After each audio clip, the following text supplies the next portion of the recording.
কারণ এখানে যদি আমরা ব্যাঙ্ক অ্যাকাউন্ট নাম্বারটা ভুল দিই তাহলে সেক্ষেত্রে আমাদের অ্যাকাউন্টে টাকা আসতেও প্রবলেম হবে, এবং মোবাইল নাম্বারটা যদি আমরা এখানে সঠিক না দিই তাহলে সেক্ষেত্রে পরবর্তীতে কাজ করতে গিয়ে আমাদের বিভিন্ন সমস্যার সম্মুখীন হতে হবে। বন্ধুরা, এই মুহূর্তে আমাদের ভিভিডিসির যে নতুন অ্যাপ্লিকেশন বা ওয়েব পোর্টাল চালু হয়েছে, আমরা দেখতে পাচ্ছি VVDRS portal a user creation কেমন করে করতে হবে তার একটি গাইডলাইন প্রকাশিত হয়েছে। দেখতে পাচ্ছি আমরা প্রথমেই এই ওয়েবসাইটে ওপেন করতে হবে। ঠিক আছে, এই ওয়েবসাইটটিতে আমরা এরকম ইন্টারফেস দেখতে পাবো। ঠিক আছে, vector borne disease report system. তো প্রথমেই এখানে আমাদের sign in start your session এখানে ক্লিক করে আমাদের এই ইন্টারফেসে আসতে হবে। তারপরে এখানে আমরা দেখতে পাচ্ছি, তারপর GP log in and password দিয়ে গ্রাম পঞ্চায়েতের লগ ইনে ক্লিক করতে হবে। এই যে এখানে আমরা দেখতে পাচ্ছি সবটাই কিন্তু ইমেজ দিয়ে দেওয়া আছে বোঝার সুবিধার্থে। ঠিক আছে, এরপর কিন্তু নিচে দেখানো ছবি অনুযায়ী এভরি ফিল্ড ফিল আপ করতে হবে। ঠিক আছে, এখানে আমরা দেখতে পাচ্ছি select user role VST ভিসিটি supervisor, এই জায়গাটায় আমরা দেখতে পাচ্ছি এই জায়গাটা এরকমটা থাকবে। ঠিক আছে, তো আমরা এক এক করে কিন্তু এগুলো ফিল আপ করে নিব। আমরা ভিএসটি হলে ভিএসটি সিলেক্ট করব, ভিসিটি হলে ভিসিটি সিলেক্ট করব, ফুল নেম। ঠিক আছে, bank name, bank branch name, IFC code, account number, epic number, voter card number, এরপরে মোবাইল নাম্বার। তাহলে আমরা দেখতে পাচ্ছি এখানে কিন্তু আমাদের সমস্ত ডিটেলস দিতে হচ্ছে।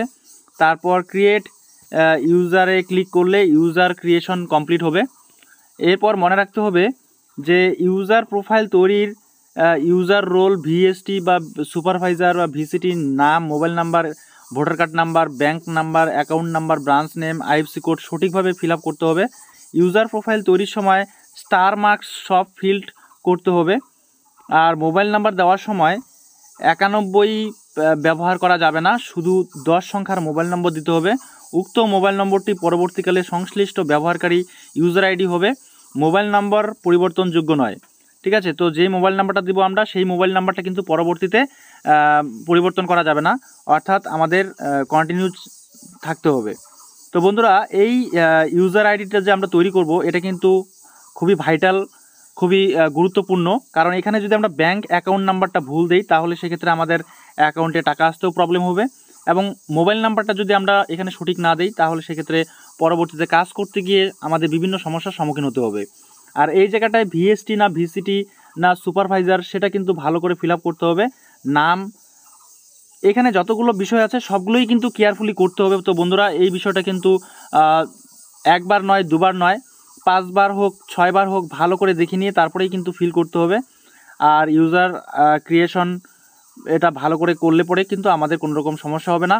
তো এখন কিন্তু যে নতুন ওয়েব পোর্টাল চালু হচ্ছে VVDRS পোর্টাল, তো এখানে ইউজার ক্রিয়েশন করা হয়ে গেলে পরে আমরা কিন্তু এখানে কাজ করতে পারবো, এবং পরবর্তী গাইডলাইনগুলো আমরা আরও বিস্তারিতভাবে জানতে পারবো যে সেই অ্যাপটার ভিতরে গিয়ে আমাদের কিভাবে কাজ করতে হবে, কি কি করতে হবে।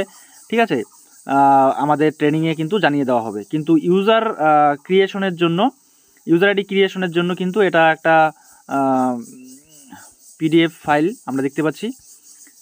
তো এরকম করে কিন্তু প্রত্যেকটা ব্লকেই, প্রত্যেকটা ডিস্ট্রিক্টেই এই পিডিএফ ফাইলটি দেওয়া হচ্ছে। তো বন্ধুরা, আশা করছি এই ভিডিওটার মাধ্যমে তোমাদেরকে মোটামুটিভাবে একটা আইডিয়া দিয়েছি। তো পরবর্তীতে নেক্সট ভিডিও পাওয়ার জন্য, আরও ডিটেলসে জানার জন্য অবশ্যই সঙ্গে থাকবে। এক এক করে আমরা সবটাই জানবো। তো আজকের ভিডিও এই পর্যন্ত, দেখা হচ্ছে পরবর্তী নেক্সট ভিডিওতে নেক্সট টপিক নিয়ে। ততক্ষণ পর্যন্ত সুস্থ থাকবে, ভালো থাকবে। এই ভিডিওগুলো দেখার জন্য তোমাদের সকলকেই অসংখ্য ধন্যবাদ।